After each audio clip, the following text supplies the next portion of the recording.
আসসালামু আলাইকুম, আশা করি সবাই ভালো আছেন। আমার বাগানে কিছু পালং শাক লাগাইছিলাম, তো এই পালং শাকগুলা মোটামুটি খাওয়ার উপযোগী হয়েছে, একটু বড়ই হয়েছে। পরে ভাবলাম যে এই শাকগুলা দিয়ে আজকে পালং শাকের কচুরি করি, আর সাথে করাম হইতেছে সয়াবিন আলুর তরকারি। তো প্রথমে বাগানে যে আগে পালং শাকগুলো উড়াই আনি। পালং শাকগুলো সুন্দর হয় লাগাইলেই, তবে আমি লাগাইছি যে সবগুলা বীজ এক সাইডে পড়ে গেছে, তো এই সাইডে অনেকগুলা হয়ে গেছে আর এক সাইডে নাই। তো যেখানে বেশি হয়েছে এগুলাই উঠাই নিলাম। আজকে আবার গোবর সার দিছিলাম, তো উপরে একটু আছে। তো আমি একটা চাকুর সাহায্যে শুধু শাকগুলা নিয়ে আমার কি দেখা যায় এইভাবেই শুধু শাকগুলা উঠাইলে আবার নিচে থেকে নতুন করে পাতা ছাড়ে, তো পুরা গাছটা কাটলে আর হয় না। তো এরকম শুধু শাকটা নিলাম।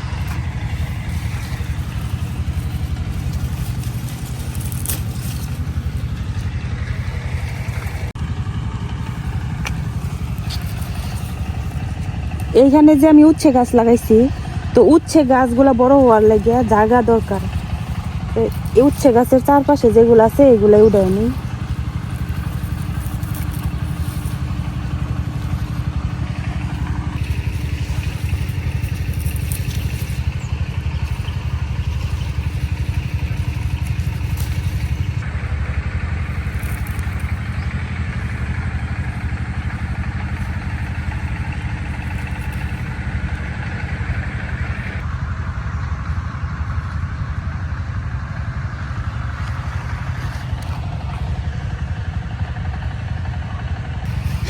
এটা হালকা করে না দিলে আবার নিচে যেগুলো আছে এগুলা বড় হইতো না।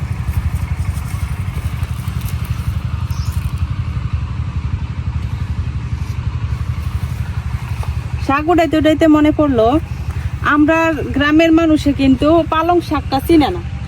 মানে আমি মনে হয় প্রথম আমরা পুরা গ্রামের মধ্যে এই পালং শাকটা লাগাইছি। আমিও আগে চিনতাম না, আমরা হচ্ছে যে পাহাড়ে ঢেকি শাক হয় এটারে পালং শাক বলে, তা আমরা ওইটাই জানতাম পালং শাক। পরে আমি যখন মানে জানতে পারছি যে পালং শাক কি অন্যরকম, এই যে এরকম মূলা শাকের মতো, পরে আমি লাগাইছিলাম। এখন অনেকেই দেখলে মূলা শাক ভাবে, আর পালং শাক বলতে বুঝে হয় যে পাহাড়ে যে হয় দেখি শাক এইগুলা।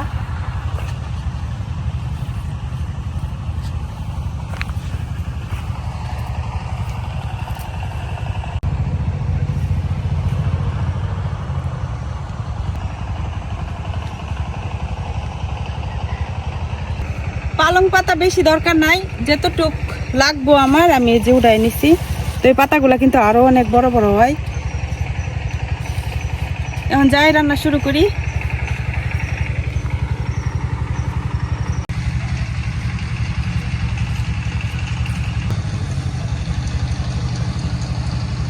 শাক উঠাই নিয়ে আসে এখন চুলা ধরাই নিছি। এখন প্রথমে আলু আর সয়াবিন গুলা সিদ্ধ হইতে দিয়াম। তো এখানে আছে সয়াবিন,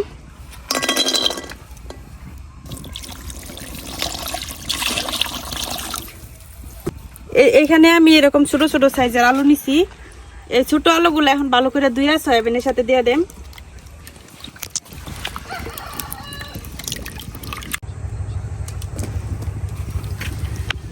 আলু আর সয়াবিন আমি একসাথে দিছি, কারণ সয়াবিন গুলো খুব তাড়াতাড়ি সেদ্ধ হয়ে যাবো। তো উপর থেকে আমি সয়াবিন গুলো উড়াই নিতে পারাম, আর নিচে আলুটা সেদ্ধ হয়ে যাব। তো দুইবারে আমার সেদ্ধ করার দরকার হলো না। অল্প একটু লবণ দিয়ে দিতেছি। এখন এইভাবে আলু আর সয়াবিনটা সিদ্ধ হইতে থাকুক, আর এদিকে আমি বাকি মশলাগুলা বাইটে নেই। তো এদিকে রান্না বসাইছি, আর আমার বড় বোনে বলতেছে যে শিমুল আলু তুলে দিতে, মানে শিমুল আলু খাইতে ইচ্ছা করতেছে নাকি। তারা লেগে রাখছিলাম অবশ্য আমি 2-3টা গাছ। তো আপনারা তো এর আগে একবার দেখছিলেন আমি শিমুল আলু উঠাইছিলাম, তো অনেকেই কমেন্ট করছেন, বেশিরভাগ লোকে চিনতে পারছেন না যে আসলে শিমুল আলুটা কি। তো আজকে একটু আপনাদেরকেও দেখাই।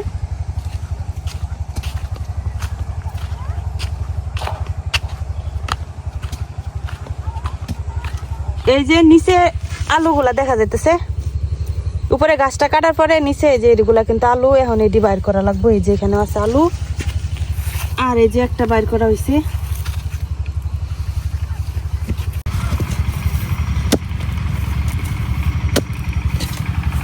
আমরা চাপা গায়ে দিচ্ছি আলু একটু একটু, গাছ যত নিচে কাটা হইব আলু নিচেই যাবে। তুই তো ভেঙেছ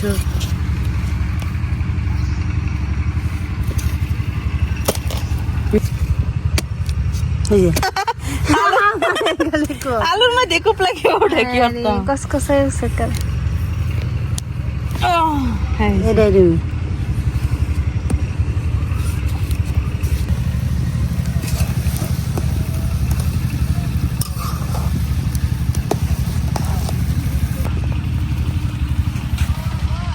আলু তুলতে গিয়ে একবারে হাঁফানি উঠে গেছে এত মাটির নিচে গেছে আলু উড়ানি যেতেছে না অর্ধেক আরো কাটতে কুটতে শেষ বুবু উড়াইতেছে আর আমি কই দিতে আমার রান্না বসায় গেছি রান্নার কি অবস্থা বান তো সয়াবিন গুলা কিন্তু সেদ্ধ হয়ে গেছে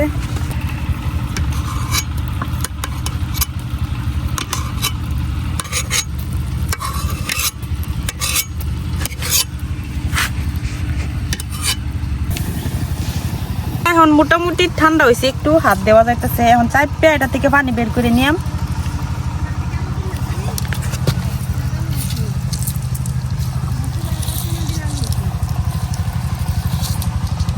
এটা গুড়ি না তো এটা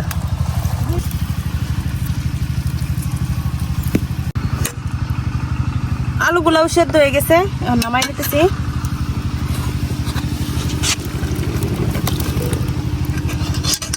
এখন আবার কড়াই বসাই দিছি কড়াই দিয়ে দিচ্ছি অল্প একটু পানি এখন যে পালং শাকগুলা তুলে আনছিলাম এটি ভালো করে ধুয়ে নিছি এখন এই শাকগুলার একটু ভাপ দিয়ে নিলাম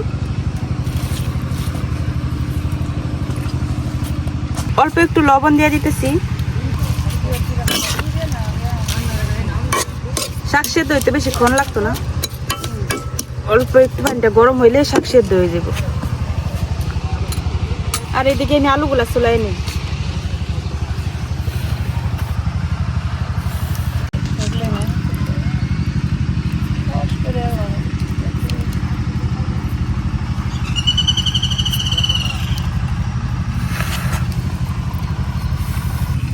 আলু চলানো শেষ আর এইদিকে পালং শাকগুলাও কিন্তু সেদ্ধ হয়ে গেছে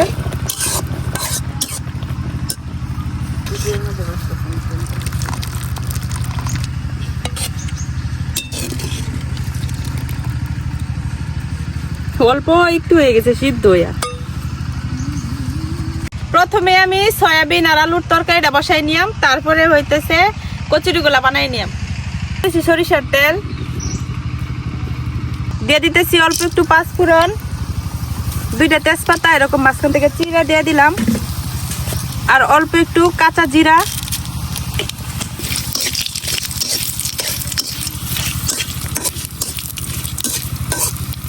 এখন দিয়ে দিলাম সয়াবিন গুলা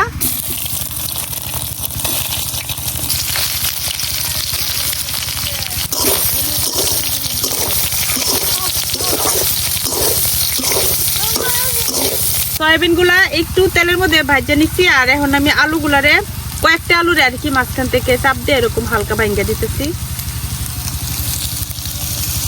এখন আলু দিয়ে দিম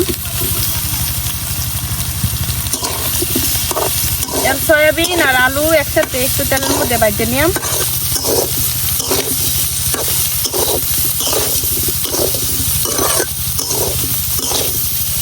আলু আর সয়াবিনটা আমি তেলের মধ্যে কিছুক্ষণ ভাজা নিছি এখন আস্তে আস্তে সব মশলাগুলা দিয়ে দেম শুকনো মরিচ গুঁড়া ধনিয়ার গুঁড়া হলুদ লবণ জিরার গুঁড়া দিয়ে দিতেছি পানি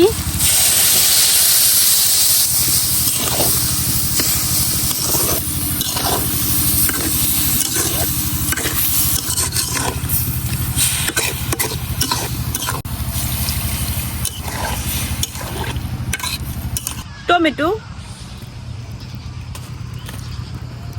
আর দিয়ে দিতেছি কাঁচামরিচ কাটা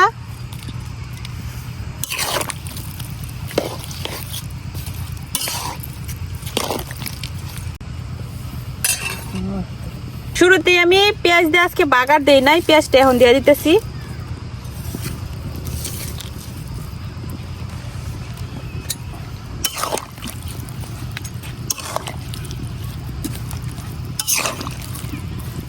তো তরকারিটা হইতে থাকুক আর আমি এখন পালং শাকটা বাইতে আনি গে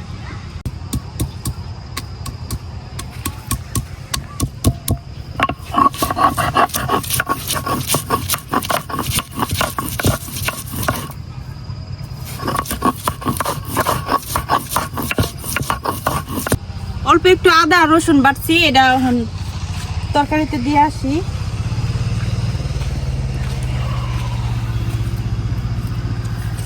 সন্ধ্যা হয়ে যাইতেছে, একটু তাড়াহুড়াই করতেছি কারণ বাইরে তো লাইট নাই। এই আবার বারিন্দার চুলাই নিয়ে রান্না বসাইতে হইব, যদি এখন শেষ না করতে পারি। মনে হয় না শেষ করতে পারাম, দেখা যাক।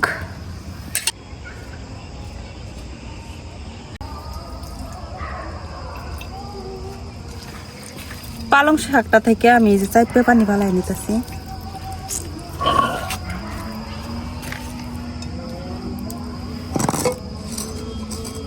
এখন এই পালং শাকের সাথে দিয়ে দিতেছি রসুন আর কয়েকটা কাঁচামরিচ। এখন সবগুলো একসাথে বাইটে নিয়াম।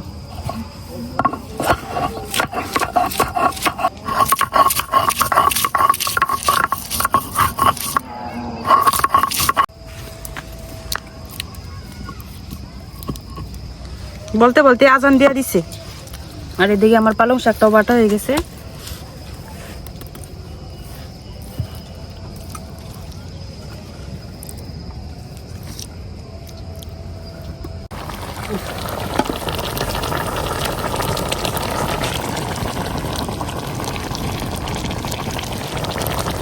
এদিকে হয়ে গেছে সন্ধ্যা।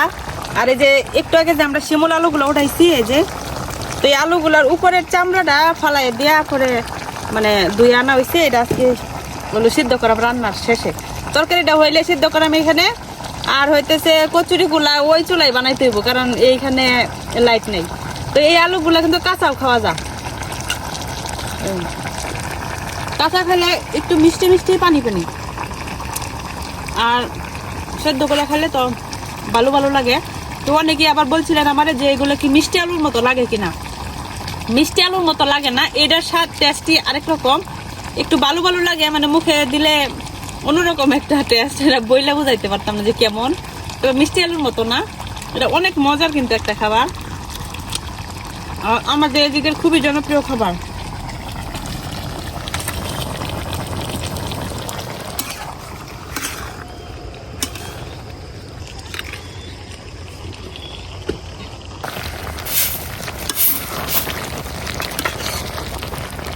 আমার সয়াবিন আলুর তরকারিটা প্রায় হয়ে গেছে। এখন লাস্টে কিছু ধনিয়া পাতা দিয়ে দিতেছি।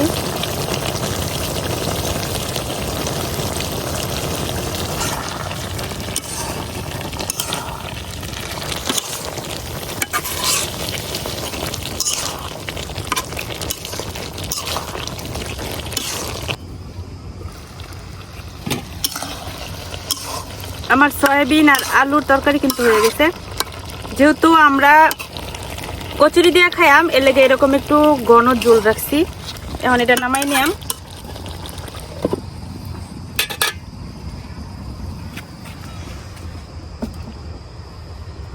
আর এইদিকে শিমুল আলুগুলা এই চুলায় সিদ্ধ হইতে থাকুক।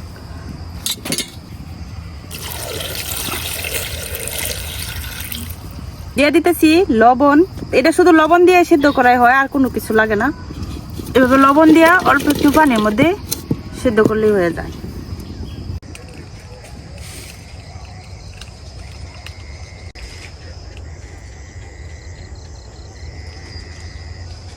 তো এইদিকে আমার সয়াবিন আলুর তরকারিটা হয়ে গেছে।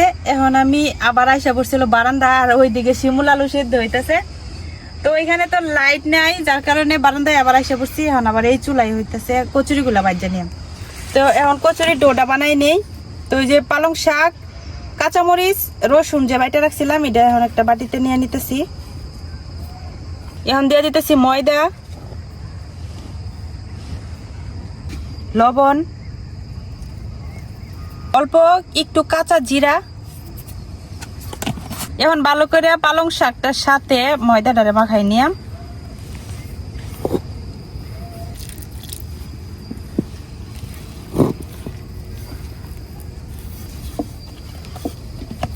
কচুরির ডোটা আমার বানানো হয়ে গেছে, তবে এখন একটু অমসৃণ এবড়ো থেবড়ো দেখা যাইতেছে। তো এটারে কিছুক্ষণ রেস্টে রাখা লাগবো।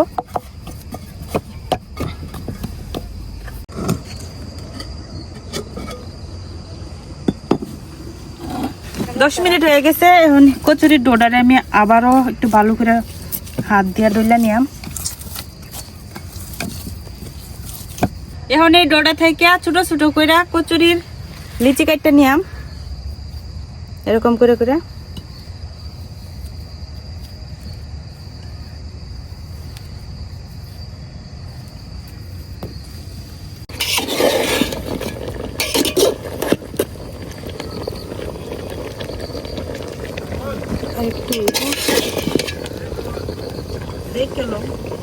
আরেকটু এখন আমি একটা একটা করে কচুরি বেলে নিয়াম।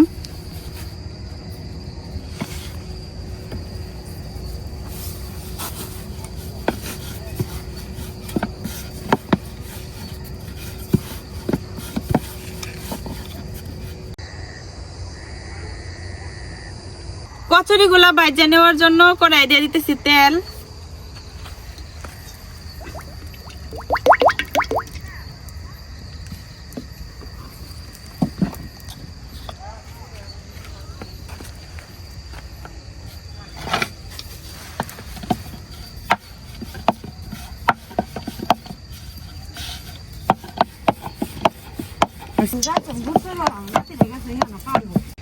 আলু সিদ্ধ হয়েছে।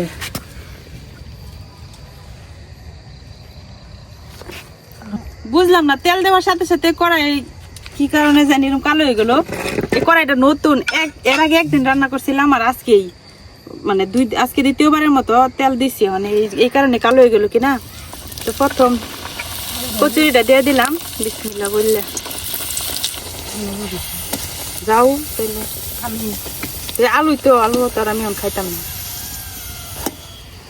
সিমা খাইলে রেখে দিচ্ছি, বাজে যাইতে শেষ হয়ে যাবে।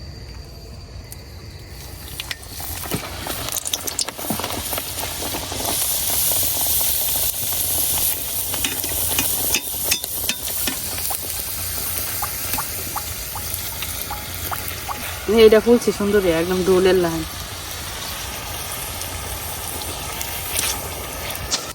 একদম ফুলকো ফুলকো।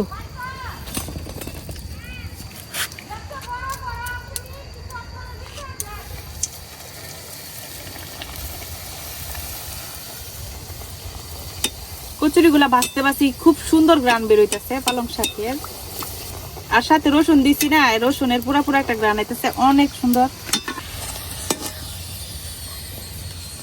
এখন প্রত্যেকটা কচুরি কিন্তু সুন্দর করে ফুলবো। প্রথম দুইটা তেলের হিটের কারণে ফুলে নাই, কিন্তু এখন সবগুলাই সুন্দর করে ফুলবো।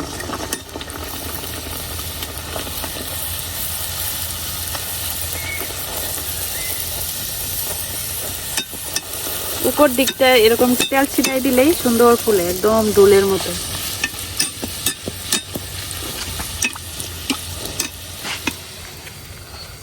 পালং শাক যদি আর একটু বেশি দিতাম তাহলে তো একদম সবুজ কালার হইতো।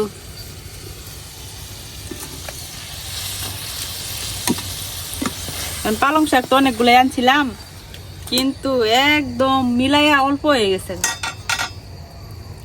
কচি কচি পাতা তো।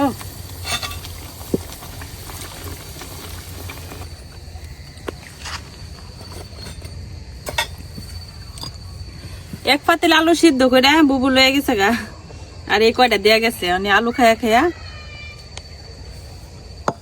কচুরি গুলা ভাজছে।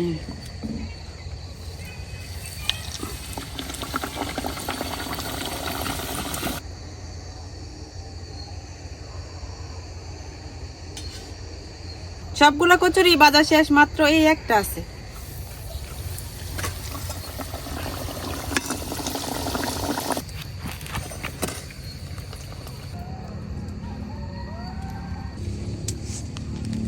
শীতের সন্ধ্যার একদম গরম গরম পালং শাকের কচুরি আর হইতেছে সয়াবিন আলুর তরকারি, আর কিছু দরকার নাই, এইটুক হইলেই এনাফ।